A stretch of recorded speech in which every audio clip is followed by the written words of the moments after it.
بسم اللہ الرحمن الرحیم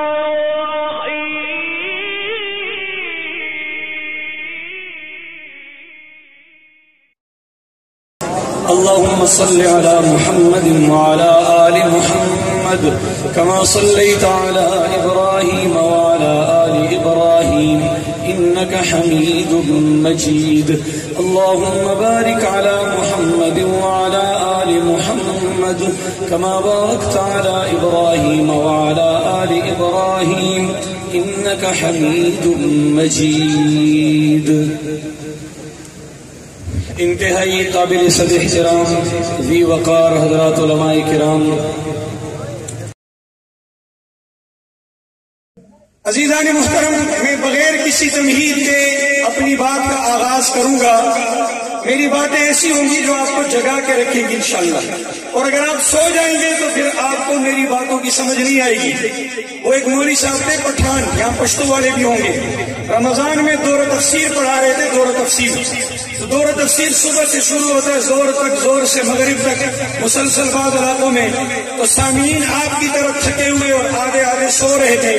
مولوی صاحب پشتو میں دورہ تفسیر پڑھاتے ہوئے سورۃ الانعام میں جن آیات میں حرام جانوروں کا ذکر ہے تو وہاں اس کے ذیل میں ذکر فرما رہے تھے پٹھانوں کو پشتو میں یہ بھی حرام ہے، یہ بھی حرام ہے، یہ بھی حرام ہے۔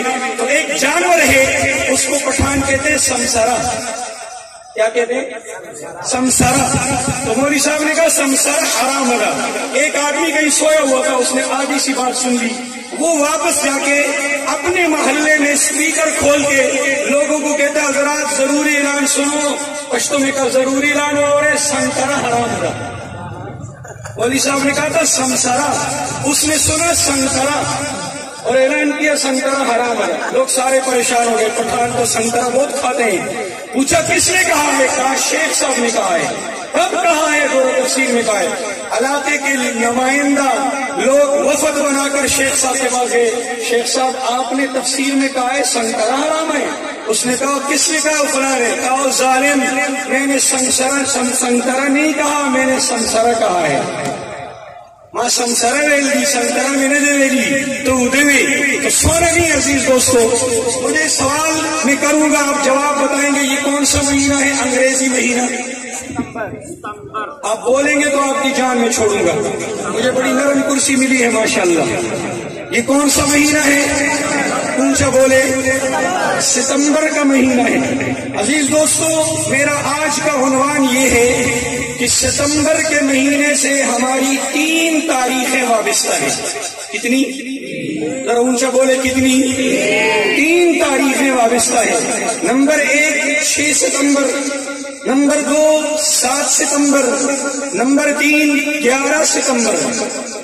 قوم کو 6 ستمبر اور 11 ستمبر کا تو پتا ہے، لیکن 7 ستمبر کی تاریخ کا پہلے تو بہت کم علم ہوتا تھا لوگوں کو۔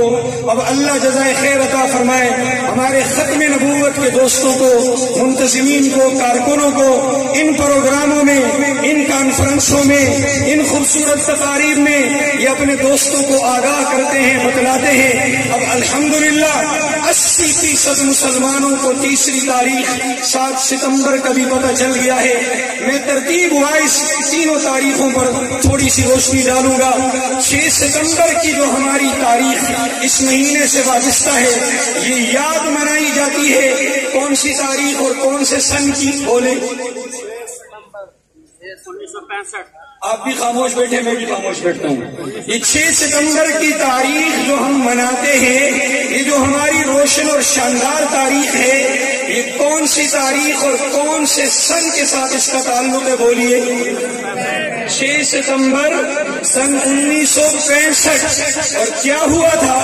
ہندوستان کے فوجیوں نے راتوں رات، یعنی صبح سویرے اندھیرے میں بغیر اطلاع دیے پاکستان کے حدود میں اندر گھس کر بدماشی کی تھی، اور ہماری پاک آرمی نے ان کو دندان شکن جواب دیا تھا، خوبصورت جواب دیا تھا۔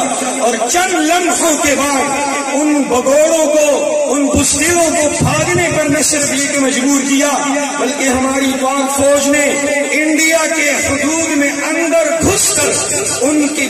ساری چوکیوں پر قبضہ کیا، 150 سے زائد فوجی ان کے گرفتار کیے۔ یہ وہ خوبصورت تاریخ ہے جب پاک آرمی نے ہندو بنیے کو، ہندو فوج کو شکست دی تھی۔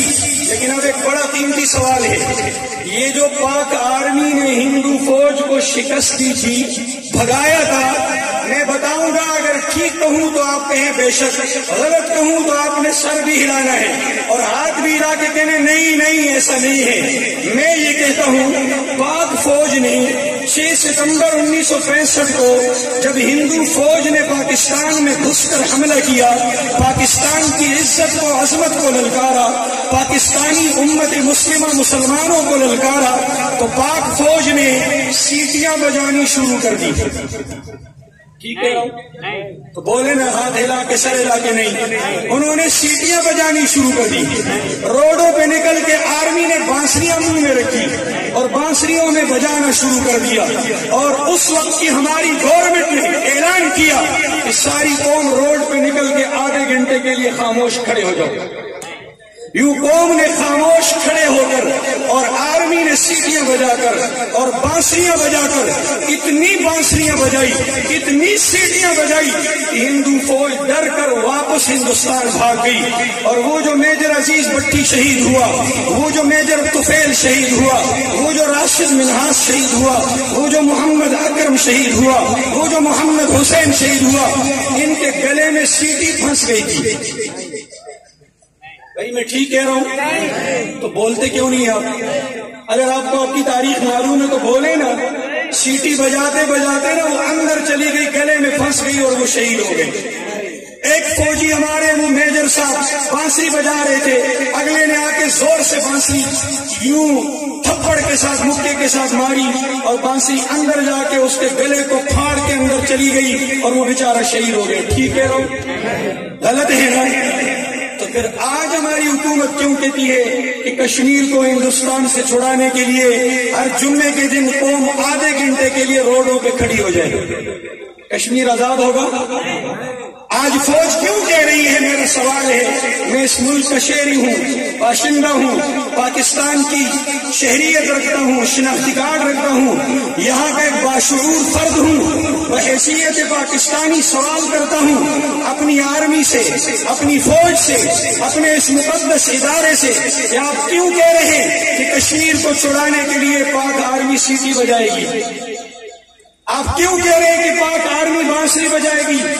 اللہ کے بندو، اسلامی تاریخ بھول گئے ہو تو اپنی تاریخ کو یاد رکھو نا۔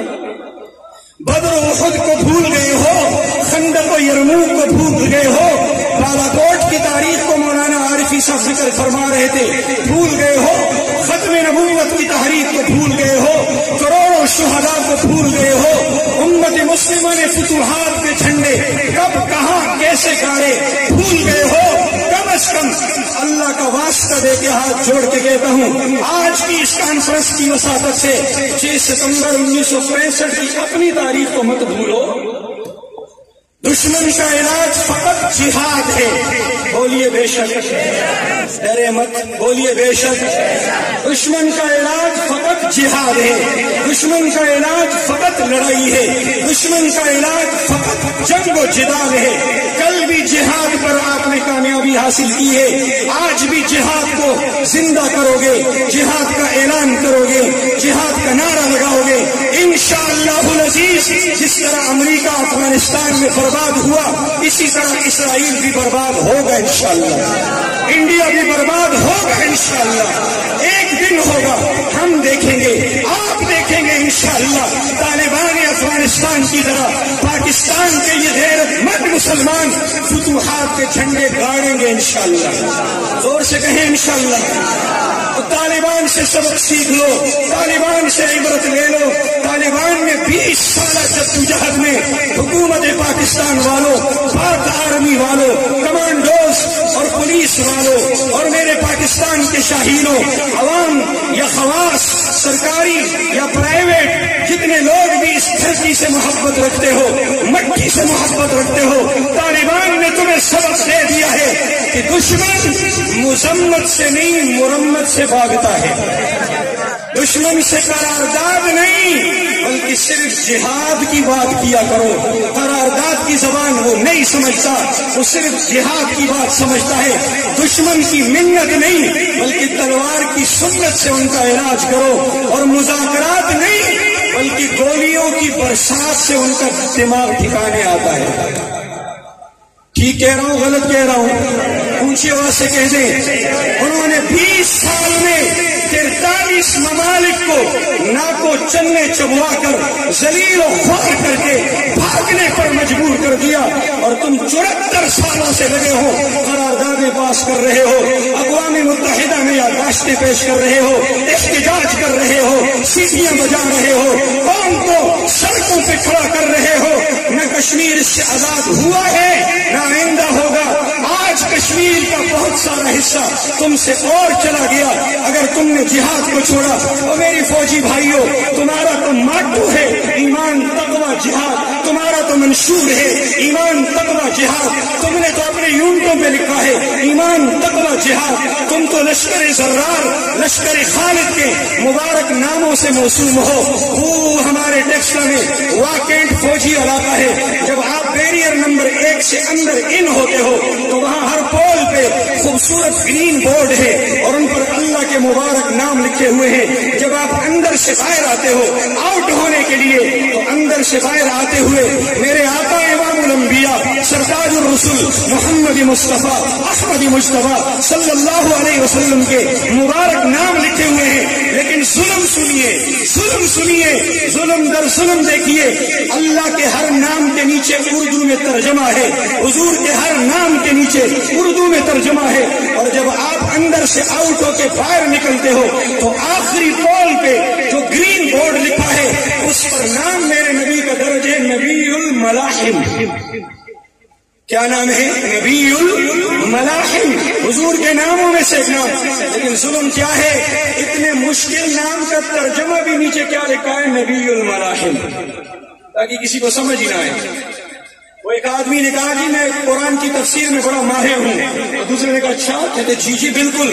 تو کہتے ہیں ذرا کوئی تفسیر تو سنا دیں۔ کہتے ہیں آپ سوال کریں۔ اس نے کہا الف لام میم ذالک الکتاب لا ریب فیہ، اس کی تفسیر بیان کرو۔ کہتے ہیں یہ کوئی مشکل ہے؟ الف لام میم ذالک الکتاب لا ریب فیہ، یعنی کہ الف لام میم ذالک الکتاب لا ریب فیہ، بس یہ کوئی مشکل تفسیر ہے؟ تو اوپر لکھا ہے نبی الملاحم، نیچے ترجمہ بھی لکھا ہے نبی الملاحم۔ میں نے آپ کو جگہ بتا دی، موقع محل بتا دیا، اور ترجمہ نہیں لکھا تاکہ کسی کو سمجھ نہ آئے۔ نبی الملاحم کا کیا معنی ہے؟ کافروں سے لڑنے والا نبی، کافروں سے جہاد کرنے والا نبی، کافروں کے دانت کھٹے کرنے والا نبی۔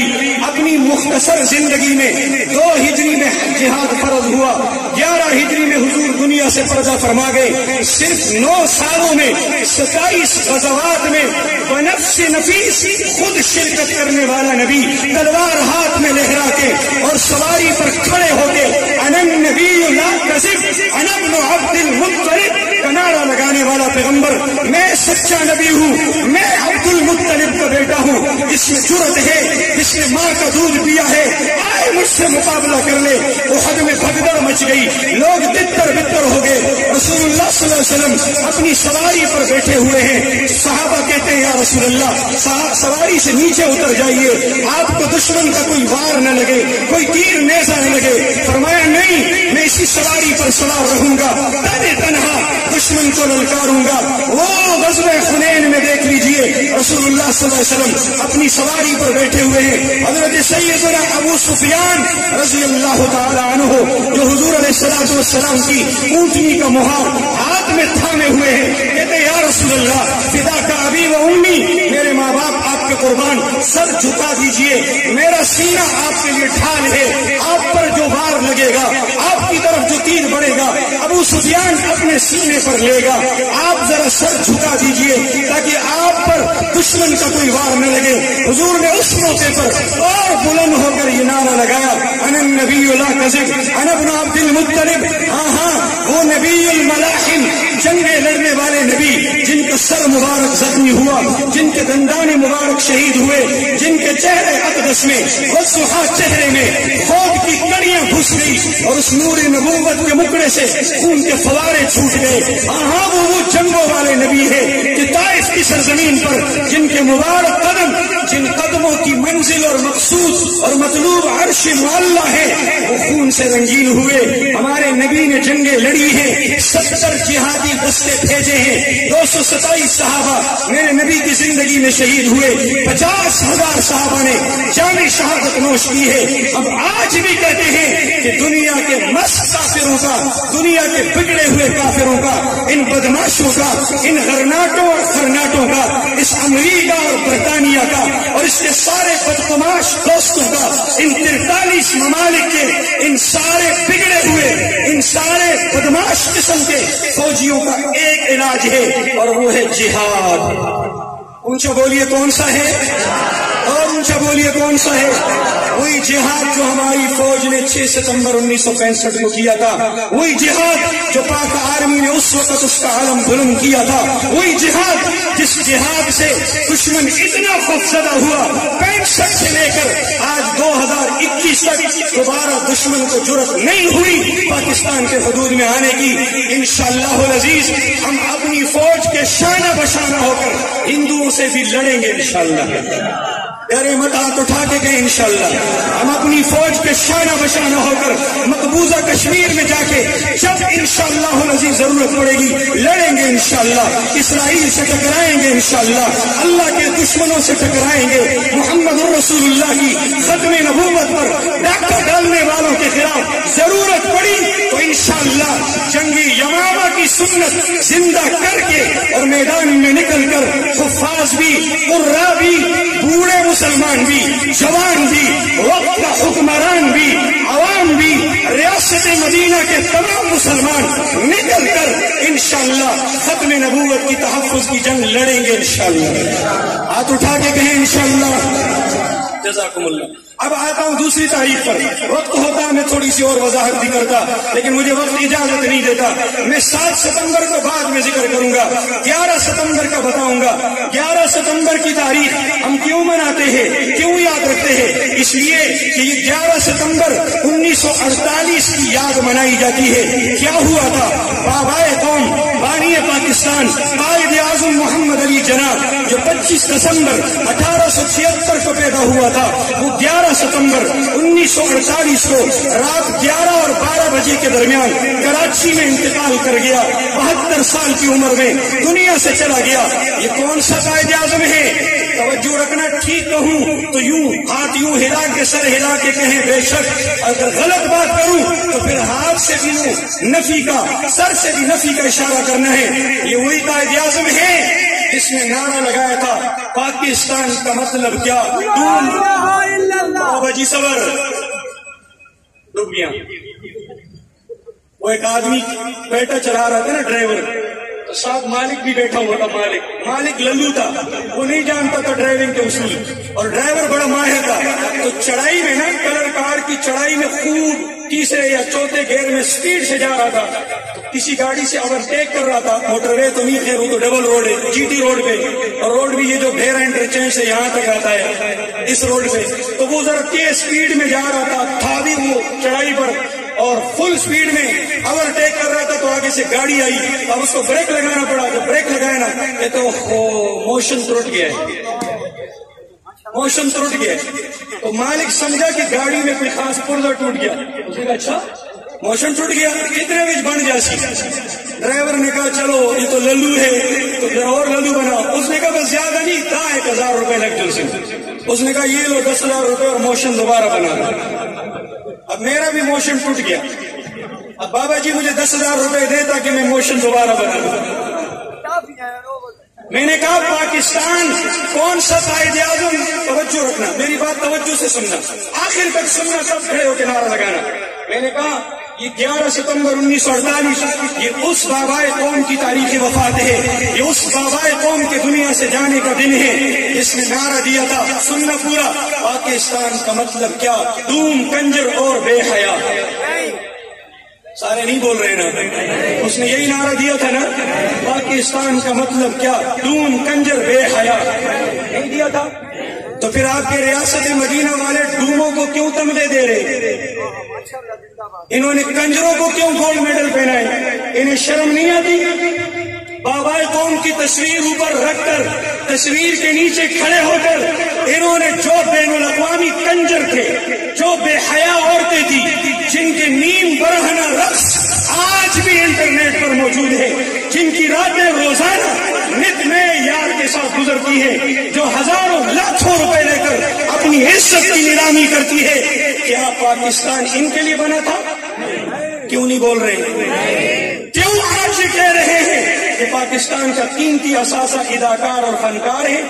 یہ غلط کہہ رہے ہیں یا ٹھیک کہہ رہے ہیں؟ سارے مل کے بولے، پاکستان کا قیمتی اثاثہ اداکار اور فنکار، یہ تو نئے نام ہے اداکار فنکار، ان کے پرانے نام کیا ہے؟ کنجر اور ڈوم۔ کنجر اور ڈوم پاکستان کا اثاثہ ہے؟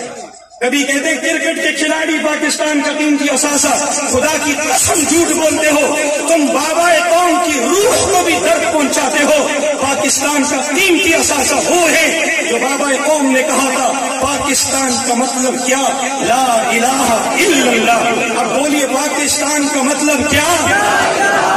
پھر بولیے پاکستان کا مطلب کیا؟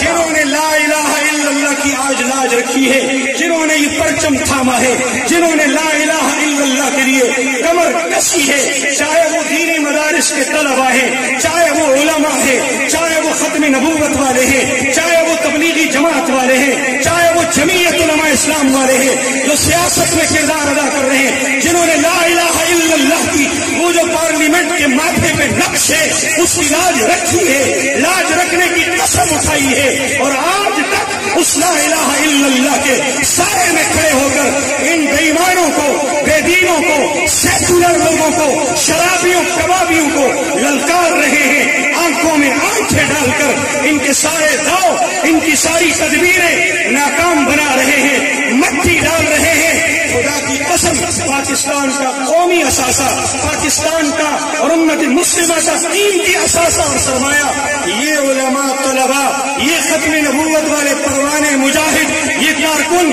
یہ اثاثہ ہے۔ پاکستان لا الہ الا اللہ کی بنیاد پر بنا ہے، اور انہوں نے لا الہ الا اللہ کی حفاظت کی ہے، اور آج بھی اس کانفرنس میں اللہ سے وعدہ کر رہے ہیں کہ زندگی کی آخری سانس تک انشاءاللہ لا الہ الا اللہ کی حفاظت کرتے رہیں گے انشاءاللہ۔ اونچا بولے انشاءاللہ۔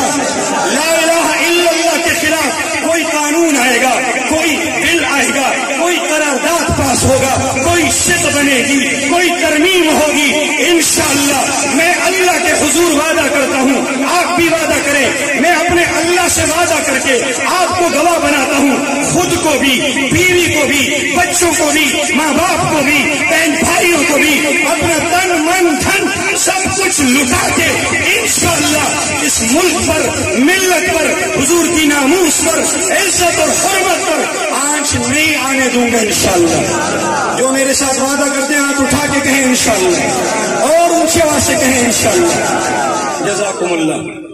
میری بات سمجھ رہے ہیں؟ اگر وقت ہوتا نا تو میں تھوڑا سا اور بھی آگے جاتا کہ وہ بابا قوم، ہاں جی ایک دو جملے کہہ دیتا ہوں، وہ بابا قوم جس نے وصیت کی تھی کہ جب میں مر جاؤں ٹھیک بات کروں تو یوں کرنا ہے، غلط بات کروں تو نہیں، کیسے؟ اس نے کہا میں جب مر جاؤں تو میرا جنازہ فواد چودھری کا دادا پڑھائے گا، یہی وصیت کی تھی۔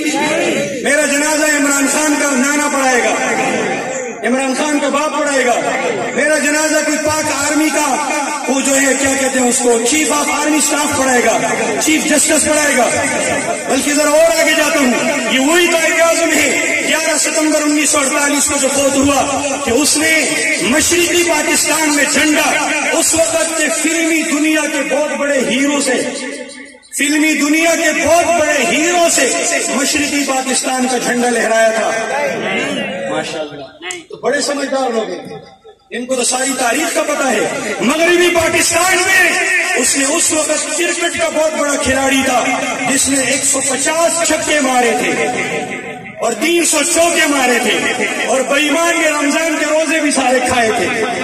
چکے چوکے جب مارتے ہیں تو پھر روزے کدھر رکھ سکتے ہیں؟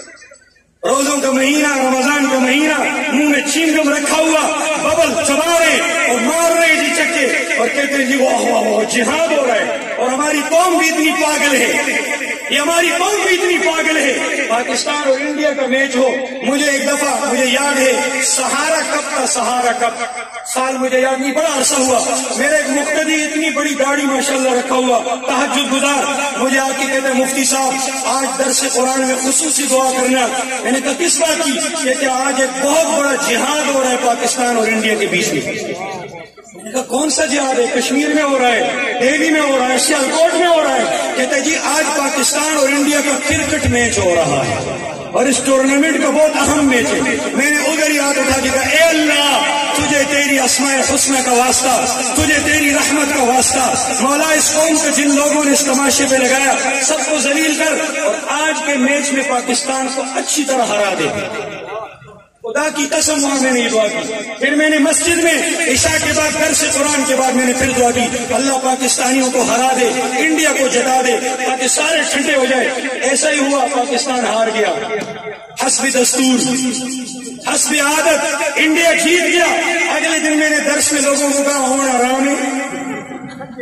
پٹھان کہتے غلام بچی یخشی، پٹھان کہتے پشتو میں غلام بچی یخشی. اور تمہیں کس چیز میں لگا دیا خدا کے بندو؟ تمہیں پتہ ہے امریکہ کی کوئی کرکٹ ٹیم نہیں ہے، تمہیں کرکٹ میں لگا دیا. گلیوں میں کھیلو، کوچوں میں کھیلو، پہاڑوں میں کھیلو، لوگوں کے راستے بند کر کے کرکٹ ٹورنامنٹ کرو. پوچھو نا اس تھانے دار سے کہ تیری اپنی ٹیم کیوں نہیں ہے؟ ورلڈ کپ میں کتنی ٹیمیں ہوتی ہیں، اس کی کوئی ٹیم نہیں ہے، کھلاڑی نہیں ہے سرے سے. وہاں یہ کرکٹ کلب ہی نہیں ہے سرے سے، یہ شعبہ ہی نہیں ہے. آج مسلمان نے ہیرو بنا دیا شاہد افریدی کو، ہیرو بنا دیا برائن لارا کو، ہیرو بنا دیا وسیم اکرم کو، ہیرو بنا دیا اس کو جس نے بدبختی سے ورلڈ کپ اٹھایا. کاش کہ یہ ورلڈ کپ نہ جیتا ہوتا. وہ کسی نے انٹرنیٹ پہ کلپ لگایا ورلڈ کپ 1992 میں کہیں کسی بالر کا گیند اس کے سر پہ لگ رہا تھا، بچ گیا. نیچے کسی نے لکھا کاش یہ گیند اس وقت اس کے سر پہ لگا ہوتا، آج یہ قوم پرسکون ہوتی، آج قوم کو اتنی بڑی تکلیف نہ اٹھانی پڑتی. ہمارے ہیرو یہ نہیں ہے، ہمارے ہیرو مجاہد ہیں، ہمارے ہیرو علماء ہیں، ہمارے ہیرو قرآن کے حافظ ہیں. میں نے ایک بیان میں کہا ان بے شرموں کو، ان اشارہ سمجھ کے میں اسلام آباد کی طرف کر رہا ہوں، ان انٹرنیشنل بے حیاؤں کو، ان بین الاقوامی بے غیرتوں کو میں نے کہا اور بے غیرتوں اگر تم نے 14 اگست یا 6 ستمبر کو ایوارڈ دینے تھے تو تمہیں چاہیے تھا وہ سوات کا ننھا طالب علم 12 سال کا حافظ حسن جس نے سعودی عرب میں 85 اسلامی ملکوں کے درمیان قرآن مجید کی عمدہ قرأت کا مقابلہ جیت کر پہلی پوزیشن حاصل کی تھی، جس کو شیخ عبد الرحمان سدیس نے ہونٹوں پہ بوسہ دیا، جس کو شیخ سدیس نے اپنے سینے سے لگایا اور آنکھوں سے آنسو بہ پڑے کہ امت میں ایسی مائیں آج بھی موجود ہیں جو ایسے بچوں کو جنم دے رہی ہے. اور پھر اس کے پورے خاندان کو سعودی حکومت نے، شاہی حکومت نے شاہی خرچے پہ ان کو وہاں عمرہ کروایا اور اس کو وہاں فرمائش کی گئی کہ اگر یہاں کی شہریت چاہتے ہو تمہیں شہریت دے دی جائے. 12 سال کا ننھا منھا طالب علم حافظ محمد حسن 85 ملکوں کے درمیان مقابلہ کس کا؟ عمدہ اور خوبصورت قرآن پڑھنے کا اس نے جیتا، پہلی پوزیشن حاصل کی. پھر میں نے کہا چلو ان کو تو تم ایوارڈ دے بھی نہیں سکتے ہو، تمہارے وہ باپ ناراض ہوتے ہیں، یہ ادھر اسلام آباد ہے ادھر امریکہ ہے، تمہارے یہ دادے تم سے ناراض ہوتے ہیں، یہ تمہیں آئندہ حکومت نہیں دیں گے، تم تو انہی کو اپنے آقا مالک مانتے ہو، نہ تم حافظ قرآن کو پہلے دے سکے ہو نہ آئندہ دے سکتے ہو، چلو یہ حسن نسری. میں نے کہا بے شرمو، Guinness book of world record میں بے شرمی اور بے غیرتی کا ریکارڈ درج کرانے والوں، تم اس حسن کو نہ دیتے، تم اس دوسرے حسن کو ایوارڈ دے دیتے جس کا نام تھا کیپٹن محمد حسن، وہ جس نے انڈیا کے طیارے واپس انڈیا میں بجائے تھے. یہ ابھی جب پیچھے وہ آیا تھا نا وہ مونچھوں والی سرکار، کیا نام تھا؟ ابھی نندن.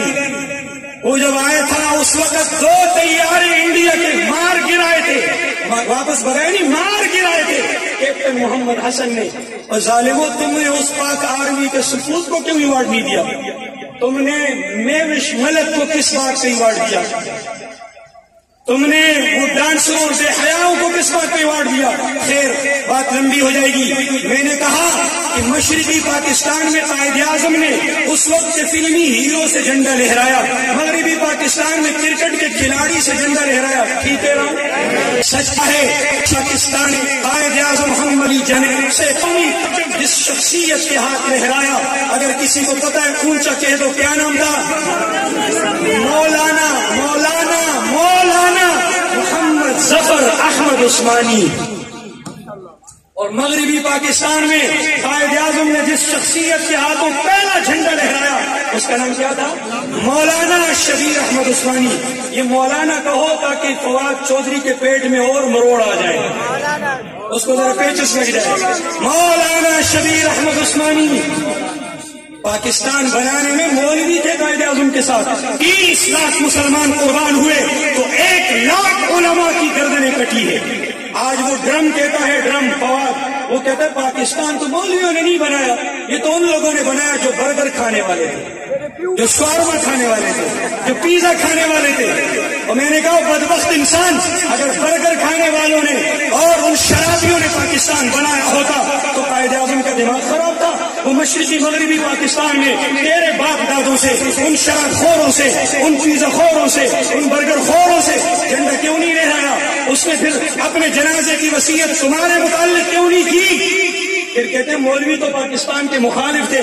سنیے میں بتاتا ہوں، ہاں میرے کچھ مولوی پاکستان کے مخالف تھے، بنانے کے، اور انہوں نے اس وقت ایک جملہ کہا تھا کہ یاد رکھو اگر متحدہ ہندوستان تقسیم ہوا، 2 ٹکڑوں میں بٹ گیا، ادھر ہندوستان ادھر پاکستان. جملہ سنیے، انہوں نے اس وقت کہا تھا ہندوستان میں مسلمان غیر محفوظ ہوگا، پاکستان میں اسلام غیر محفوظ ہوگا. قلندر ہر چکو یا دیدہ گویا، قلندر جو بات کرتا ہے وہ ٹھیک کرتا ہے. انہوں نے اس وقت تمہارے باپ دادوں کو پہچانتے تھے، وہ انہیں پتا تھا کہ یہی تم لوگ ہو، تمہارے باپ دادے ہیں جو آج تم سیکولر بے دین قادیانیوں کو پروموٹ کر رہے ہو، مرزائیوں کو خوش کر رہے ہو، امریکہ اور برطانیہ کی آشیرواد لے رہے ہو، ان سے ایوارڈ لے رہے ہو، ان سے شاباشیں لے رہے ہو. تب تو میرے ان علماء نے مخالفت کی تھی. لیکن یہ بھی سنو، اگلی بات قوم کو کیوں نہیں بتاتے؟ جب پاکستان بن گیا، جس مولوی نے پاکستان کے بننے کی مخالفت کی تھی، وجہ بتائی تھی، پھر اس نے لاہور کی سرزمین پہ کھڑے ہو کے کہا تھا پاکستان کی مثال مسجد کی سی ہے، مسجد بننے سے پہلے اختلاف کیا جا سکتا ہے، رائے دی جا سکتی ہے، بنانے والوں کو روکا جا سکتا ہے، دلیل بتائی جا سکتی ہے، لیکن جب مسجد بن جائے پھر اس سے اختلاف کرنا گناہ کبیرہ ہے، پھر اس سے اختلاف رائے رکھنا حرام ہے، پھر مسجد کی تقدس، مسجد کی عزت اور عظمت کا خیال رکھنا فرض عین ہے. انہوں نے کہا پاکستان مسجد کی طرح ہے، پہلے ہم نے اختلاف کیا تھا، دلیل رکھتے تھے، استدلال رکھتے تھے، اب جب بن گیا انہوں نے کہا خدا کی قسم اس کی حفاظت اسی طرح کریں گے جس طرح ہم اپنی مسجدوں کی حفاظت کرتے ہیں. اور آج تک الحمدللہ ہمارے علماء نے اپنی بات کی لاج رکھی ہے.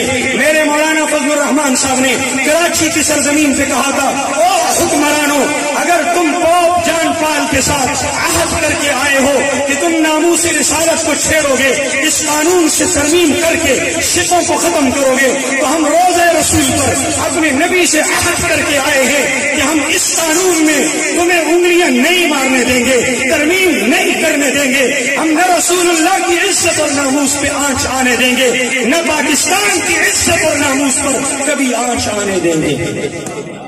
آج بھی وہ علماء ہیں الحمدللہ جو پاکستان کی حفاظت کے لیے کھڑے ہیں. ظفر احمد عثمانی نے وہاں پرچم لہرایا، شبیر احمد عثمانی نے یہاں لہرایا. علامہ شبیر احمد عثمانی نے قائد اعظم کی نماز جنازہ کراچی میں پڑھائی. دوستو، آج یونیورسٹی کے لڑکوں سے سوال کیا جاتا ہے دنیا کا، پاکستان کا پہلا وہ شخص کون ہے جس نے نوبل انعام لیا؟ توجہ رکھنا، پاکستان کا پہلا وہ شخص کون ہے جس نے نوبل انعام لیا تاکہ وہ جواب دے کہ ڈاکٹر عبدالسلام قادیانی ہے؟ میں مانتا ہوں اس کو نوبل انعام ملا تھا، لیکن کون سے کارنامے پر، کس بات پر، کس خدمت پر؟ ملک کی خدمت، قوم کی خدمت، ملت کی خدمت، علاقے کی خدمت۔ سنیے، میں مثال رکھتا ہوں، میں کہتا ہوں ڈاکٹر عبدالسلام کو نوبل انعام اسی کارنامے پہ ملا تھا جس کارنامے پر آج نوبل انعام ملالہ یوسفزئی کو دیا گیا ہے۔ ملالہ نے کون سا کارنامہ کیا ہے؟ پاکستان کی خدمت، قوم کی خدمت، ملک کی خدمت، ملت کی خدمت، علاقے کی خدمت، وطن کی خدمت۔ وہ تو بک گئی ہے ان کے ہاتھوں۔ اس کو اگر نوبل انعام ملا، پاکستان کی غداری پر ملا، آئین اور قانون کے غدار ہونے پر ملا، اور حضور کے گستاخ ہونے پر ملا۔ نہیں دیکھتے تسلیمہ نسرین کو کیوں نوبل انعام ملا؟ اس نے حضور کی گستاخی میں کتاب لکھی۔ سلمان رشدی کو کیوں ملا؟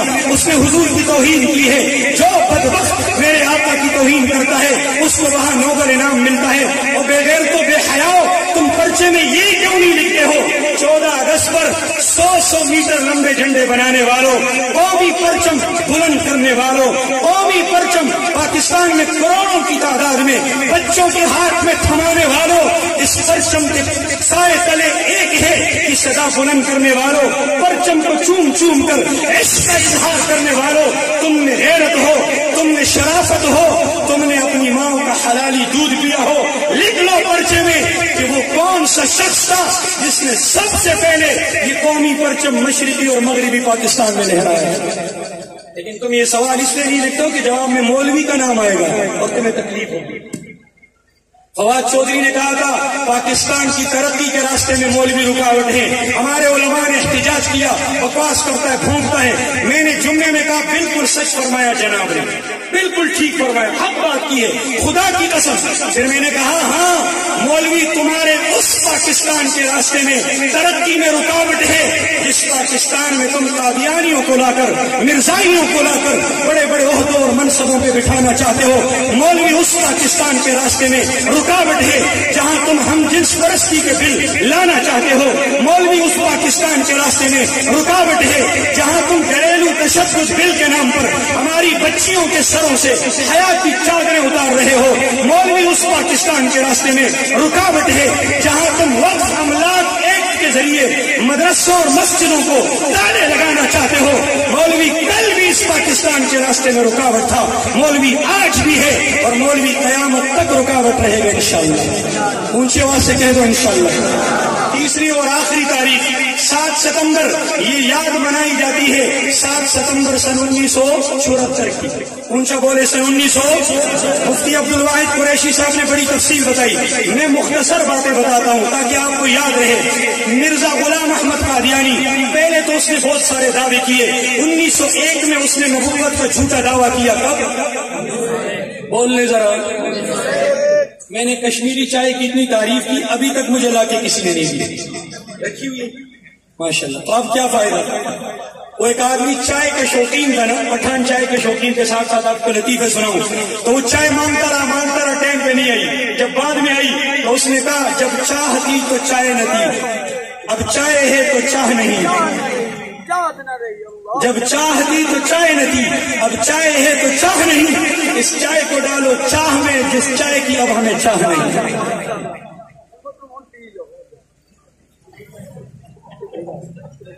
عزیز دوستو، میں عرض یہ کر رہا تھا توجہ رکھنا۔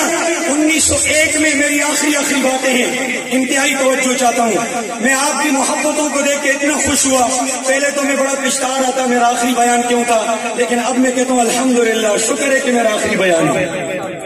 جس محبت میں ابھی آپ بیٹھے ہیں، جس توجہ کے ساتھ اور یکجہتی اور بہت زیادہ انہمام کے ساتھ، اللہ کا فضل و کرم ہے، اور یقیناً اس کانفرنس کی قبولیت کی دلیل ہے۔ میں نے کہا 1901 میں مرزا غلام احمد قادیانی نے نبوت کا دعویٰ کیا، اس کے بعد اس وقت پاکستان نہیں بنا تھا، متحدہ ہندوستان تھا۔ سنیے مرزا غلام احمد قادیانی کے کفر کے بارے میں، اس کے ارتداد کے بارے میں، اس کے زندگی کے بارے میں کہ وہ مرتد کافر زندیق ہے۔ سب سے پہلا فتویٰ کہاں سے آیا؟ بر صغیر کے سب سے بڑے ادارے دارالعلوم دیوبند سے آیا، اور کافر اور مرتد اور زندیق کا فتویٰ دینے والے کون تھے؟ علامہ رشید احمد گنگوہی، مولانا محمد یعقوب نانوتوی، ان کے فتوے پر تحریک شروع ہوئی، متحدہ ہندوستان میں چلتی رہی، علماء قیادت کرتے رہے، علماء سیادت سنبھالے رہے اور قوم نے ساتھ دیا، بھرپور ساتھ دیا۔ پاکستان بنا 1947 میں قادیانیوں نے، بدبختوں نے قادیان سے اپنا مرکز منتقل کیا اور جناب نگر، پرانا نام رغوا، وہاں منتقل کر دیا۔ تحریک شروع ہو گئی، زور پر آئی۔ عزیز دوستو، مولوی بھی تھا اس میں، وکیل بھی تھا، جج بھی تھا، ہاں زمیندار بھی تھا، دیہڑی دار مزدور بھی تھا، اس میں ہر طبقے کا آدمی تھا، دیوبندی تھا، بریلوی تھا، اہل حدیث تھا، حتیٰ کہ شیعہ بھی تھا۔ سب کے سب مل کر قادیانیوں کے خلاف انہوں نے تحریک۔ کہہ دو سبحان اللہ۔ ایک غرازر نہیں رہا، ایک چھپا نہیں، ایک بیمار نہیں ہوا، پورے ایوان میں یہ میرے آقا کی ناموس اور عزت کی برکت ہے۔ سب کے سب ممبروں نے اتفاق رائے سے مسودہ پاس کر دیا اور پھر 7 ستمبر سن 1974 کو عصر کے وقت اس مسودے پر اس وقت کے وزیر اعظم پاکستان جناب ذوالفقار علی بھٹو مرحوم، اللہ اس کی قبر پر کروڑہ رحمت نازل فرمائے۔ میں نظریاتی طور پر PPP کا نہیں ہوں، میرا PPP سے کوئی تعلق نہیں، میں جمعیت علماء اسلام کا کارکن ہوں، لیکن میں ذوالفقار علی بھٹو سے دلی محبت رکھتا ہوں اس ایک نقطے کی وجہ سے کہ اس نے میرے آقا کی عزت و ناموس کی اس جنگ میں آخری مہر ثبت کر کے قادیانیوں کے تابوت میں زبردست کیل ٹھونک دی تھی، اور میں انشاءاللہ اللہ کی رحمت سے امید رکھتا ہوں کہ میرا اللہ اسی پر اس کی بخشش فرمائے گا انشاءاللہ۔ کہہ دو انشاءاللہ۔ میں دعا کروں گا، آپ آمین کہہ دے، اللہ اس کی بخشش فرما دے، اللہ اس کے درجے بلند فرما دے، ربا اس کو مدنی کریم کی شفاعت نصیب فرما دے۔ ذوالفقار علی بھٹو نے 7 ستمبر 1974 کو عصر کے وقت اس پر دستخط کیے، قانون بن گیا اور الحمدللہ ایسا شاندار بنا، امت مسلمہ میں خوشی کی لہر دوڑ گئی۔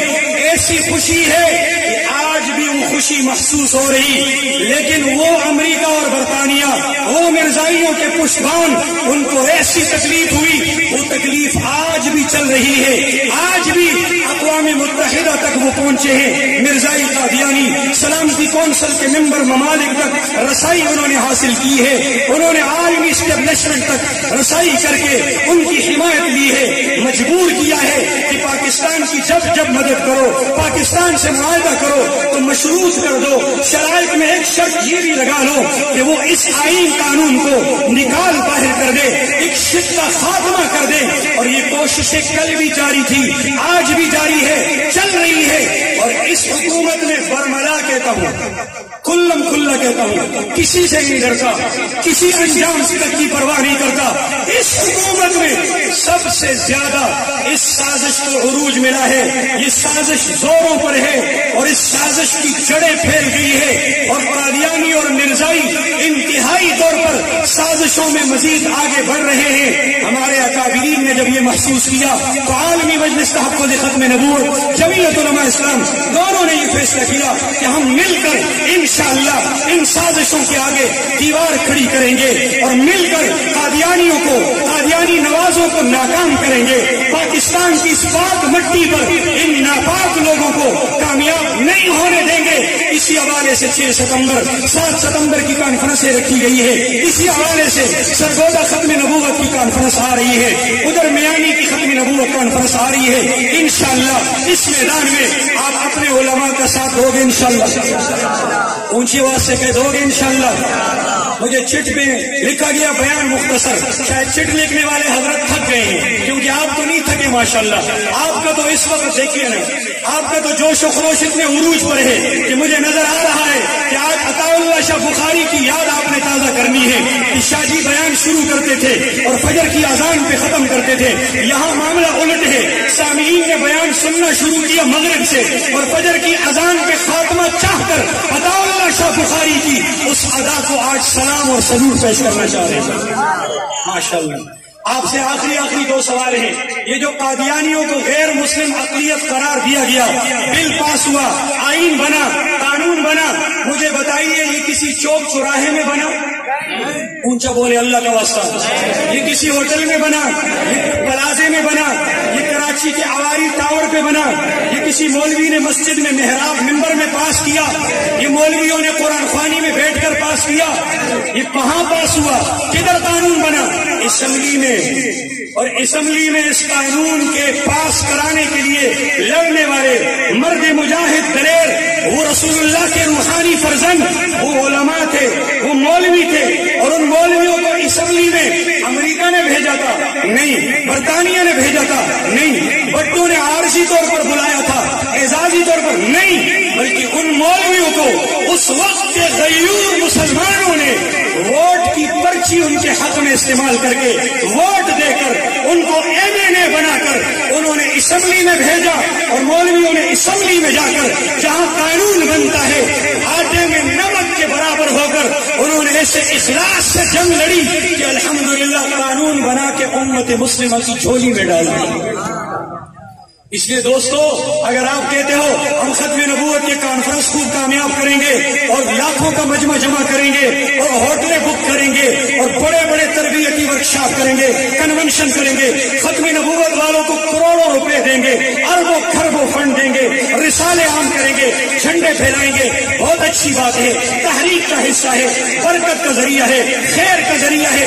لیکن خدا کی قسم اٹھا کے کہتا ہوں, آج سچی بات آپ کے سامنے بیان کرنے لگا ہوں, جب تک اپنے مولویوں کو منتخب کر کے اسمبلی میں نہیں بھیجو گے, اپنے مولویوں کو منتخب کر کے ممبر پارلیمنٹ نہیں بناؤ گے, تو پھر آپ بھی روتے رہو گے, میں بھی روتا رہوں گا, چیختے رہیں گے, چلاتے رہیں گے, احتجاج کی صدائیں بلند کریں گے.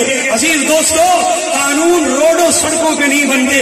مولانا اللہ وسائے صاحب کو اللہ لمبی زندگی دے, انہوں نے تحریک ختم نبوت کی رویداد لکھی ہے, بہت خوبصورت جملہ لکھا ہے. 1953 میں تحریک چلی, لاکھ سے زائد لوگ جیلوں میں قید ہوئے, 10,000 سے زائد 19,000 لوگ شہید کر دیے گئے, مشقتیں اور اذیتیں برداشت کرنی پڑی. اور دوسری تحریک 1973-74 میں چلی, ایک بندہ شہید نہیں ہوا, ایک زخمی نہیں ہوا, اور منزل بھی مل گئی, وہاں شہادتیں ہوئی, وہاں لوگ جیلوں میں گئے, منزل نہیں ملی, یہاں ایک شہید نہیں ہوا, ایک جیل میں نہیں گیا, منزل مل گئی. ہرگز یہ مقصد نہیں ہے کہ شہداء کا خون اس کی برکت نہیں تھی, شہداء کے خون نے انقلاب نہیں لایا, تکلیفیں اور اذیتیں اس کا صلہ نہیں ملا, ضرور صلہ اسی کا تھا, لیکن فرمایا ادھر منزل کیوں ملی؟ 1953 میں ہمارا کوئی ختم نبوت کی جنگ لڑنے والا نمائندہ اسمبلی میں نہیں تھا, اور 1974 میں ہمارے نمائندے اسمبلی میں موجود تھے. آج اور پارٹیوں کو ووٹ دے دے کر الیکشن کا وقت آتا ہے, ناراض نہیں ہونا, مہمان ہوں آپ کا, کوئی بات بری لگے معاف کر دینا مجھے. ہمارے پٹھانوں میں ایک مولوی صاحب تھے, مولانا محمد امیر بجلی گر, بڑے دلیر آدمی تھے. انہوں نے کہا پنجاب والے مولوی کو پیسے بھی دیتے ہیں, مولوی کو کوٹھی بھی دیتے ہیں, مولوی کو پجیرو بھی دے دیتے ہیں, اور مولوی کی شادی بھی کرا دیتے ہیں, اور مولوی کو کروڑوں اربوں روپے بھی دے دیتے ہیں, سب کچھ دے دیتے ہیں, لیکن یہ مولوی کو ووٹ نہیں دیتے. یہ جملہ انہوں نے کہا تھا اور سچ کہا ہے, سب کچھ قربان کر دیتے ہیں, ووٹ کا وقت آتا ہے. یہ مولوی کا کی کام ہے سیاست ہے, مولوی کا کیا کام ہے اسمبلی میں؟ آج اگر آپ کے اس ملک میں آئین پاکستان میں اگر سپریم لا قرآن و سنت کا لکھا ہوا ہے, اگر قرآن و سنت کے خلاف کوئی قانون سازی وہ ناجائز اور منافی قرار دی گئی ہے, یہ مولوی کی برکت ہے. آج اگر آپ کے مدرسے محفوظ ہے, مسجد محفوظ ہے, ختم نبوت کی تحریک محفوظ ہے, رائے کا مرکز محفوظ ہے, خدا کی قسم یہ سیاسی مولوی کی برکت ہے. یہی تو وجہ ہے امریکہ میں تبلیغ والوں کے لیے کوئی رکاوٹ نہیں, مدرسے چل رہے ہیں, مسجدیں روز بروز بن رہی ہے, ہر دیندار پرہیزگار امریکہ کا ویزا لے کے جا سکتا ہے. لیکن جب باری آتی ہے مولانا فضل الرحمان کی جانے کی, جب باری آتی ہے عبدالغفور حیدری کے جانے کی, تو امریکہ یہ کہہ کر ان کا ویزا مسترد کرتا ہے. جب یہاں کے ادارے کہتے ہیں وجہ کیا ہے, ان پر کوئی کیس نہیں, یہ 32 اداروں سے کلیئر ہے, تو وہ کہتے ہیں یہ خلیہ, یہ داڑھی, یہ پگڑی, یہ ہمیں قبول نہیں ہے. جب مولانا فضل الرحمان کو صدارتی الیکشن کے لیے نامزد کیا جاتا ہے تو ہمارا اعتزاز احسن صاحب کہتا ہے پیپل پارٹی حمایت کر رہی ہے، وہ کہتا ہے جی اس حلیے میں داڑھی پگڑی کے ساتھ بڑا اچھا آدمی ہے، لیکن یہ مولوی والا روح یہ مغرب کو قبول نہیں ہے۔ خدا را ہوش کے ناخن لو، سمجھ جاؤ دین کے سارے شعبے ہمارے ہیں، کہہ دو بے شک۔ یہ پھلدار درخت ہے، یہ پھلوں کی ٹہنیاں ہیں، لیکن سنو جس درخت میں یہ پھلدار ٹہنیاں ہیں، یہ خوبصورت پھل کھا رہے ہو، یہ مزیدار میووں سے لطف اندوز ہو رہے ہو، اس درخت کا تنا وہ جمیعت علماء اسلام ہے۔ پانی تنے کو دیا جاتا ہے، کھاد تنے پر ڈالی جاتی ہے، پیون تنے میں لگایا جاتا ہے۔ کسی بیوقوف نے شاخوں کو پانی نہیں لگایا، شاخوں پہ کھاد نہیں چھڑکی، تنا مضبوط ہوتا ہے، شاخیں مضبوط ہوتی ہے، درخت آباد رہتا ہے، پھل پھول لگتے ہیں۔ آؤ اپنے دین کے شعبوں کو مضبوط کرنے کے لیے، پھل اور پھول ہمیشہ سلامت رکھنے کے لیے اس تنے کو مضبوط کر دو۔ میں آپ سے وعدہ لیتا ہوں آئندہ الیکشن میں کوئی بھی ہو، بلدیاتی ہو، صوبائی ہو، قومی ہو، یہ بھی ہمارا حق ہے۔ ہم باقی حق بولتے ہیں، آپ کہتے بڑا حق دو مولوی ہے، بڑا بہادر مولوی، کسی کو نہیں ڈرنا، اور سیاسی بات کریں تو ہمارے پاس دوستوں کو بری لگتی ہے۔ یہ حق بھی ہماری ذمہ داری ہے۔ آئندہ الیکشن میں انشاءاللہ ہم ان لوگوں کو کامیاب کریں گے، میں شارٹ کٹ جملہ کہہ رہا ہوں، ان لوگوں کو کامیاب کریں گے، ان کو ووٹ دیں گے، ساری سیاسی پارٹیوں کو چھوڑ کر، سیاسی وابستگیوں کو توڑ کر ان کا ساتھ دیں گے جن کے ساتھ عالمی مجلس تحفظ ختم نبوت والے کھڑے ہوں گے۔ ٹھیک ہے، یہ جملہ قبول ہے۔ میں نے جمعیت کا نام حذف کر دیا ہے، وہ اسمبلی میں کہتے ہیں ایکسپینڈ کر دیا ہے، میں نے ایکسپینڈ کر دیا ہے۔ ہم ان کے ساتھ ہوں گے، ان کو ووٹ دیں گے، ان کی کمپین چلائیں گے، ان کو کامیاب کریں گے جن کے ساتھ عالمی مجلس تحفظ ختم نبوت کھڑی ہوگی، کہہ دو انشاءاللہ۔ ہم انہی کے ووٹر ہوں گے، کہہ دو انشاءاللہ۔ انشاءاللہ سست ہو گئی ہے، انشاءاللہ سست ہو گئی، کہہ دو انشاءاللہ۔ ہم ان کے سپورٹر ہوں گے، ہم ان کی کمپین چلائیں گے، ہم ان کو کامیاب کریں گے، ہم ختم نبوت کے مجاہد اسمبلی میں بھیجیں گے، انشاءاللہ ختم نبوت کے مجاہدوں کو حکومت دلائیں گے، ان کو انشاءاللہ وزیر اعظم بنائیں گے۔ پھر دیکھتے ہیں کون مائی کا لال ختم نبوت کے قانون کو چھیڑتا ہے۔ انشاءاللہ کوئی نہیں چھیڑ سکتا۔ مستقبل اسلام کا ہے، خدا کی قسم مستقبل اسلام کا ہے۔ حالات ادھر جا رہے ہیں، پوری دنیا پر لا الہ الا اللہ کا پرچم لہرائے گا۔ یہودیت، نصرانیت، ہندو مت، بدھ مت، سارے مذہبوں کا خاتمہ ہوگا۔ او دوستو، مستقبل اسلام کا ہے، آؤ اسلام کا ساتھ دو۔ مستقبل مولوی کا ہے، مولوی کا ساتھ دو۔ مستقبل مدرسے کا ہے، مدرسے کا ساتھ دو۔ مستقبل ختم نبوت کے مجاہدوں کا ہے، آؤ ان کے ساتھ دو۔ میں انشاءاللہ العزیز اپنی باقیہ زندگی ساری اس کاز اور مشن کے لیے قربان کرنے کا اعلان کرتا ہوں۔ ہاتھ اٹھا کے جو میرا ساتھ دیتا ہے ہاتھ اٹھا کے اعلان کر دیجئے کہ انشاءاللہ ہم بھی تیار ہیں۔ ہاتھ نیچے نہ کریں، نعرہ تکبیر اونچی آواز سے خوب، تاکہ احساس ہو کہ آپ ابھی بھی تھکے نہیں ہیں۔ نعرہ تکبیر، تاج و تخت ختم نبوت، تاج و تخت ختم نبوت، تاجدار ختم نبوت، عظمت اسلام، عظمت قرآن، عظمت علماء دیوبند، عظمت تحفظ ختم نبوت، شہدائے ختم نبوت، شہدائے اسلام، شہدائے بدر، شہدائے احد، شہدائے کربلا، شہدائے ناموس رسالت، شہدائے ناموس صحابہ، نعرہ تکبیر وآخر دعوانا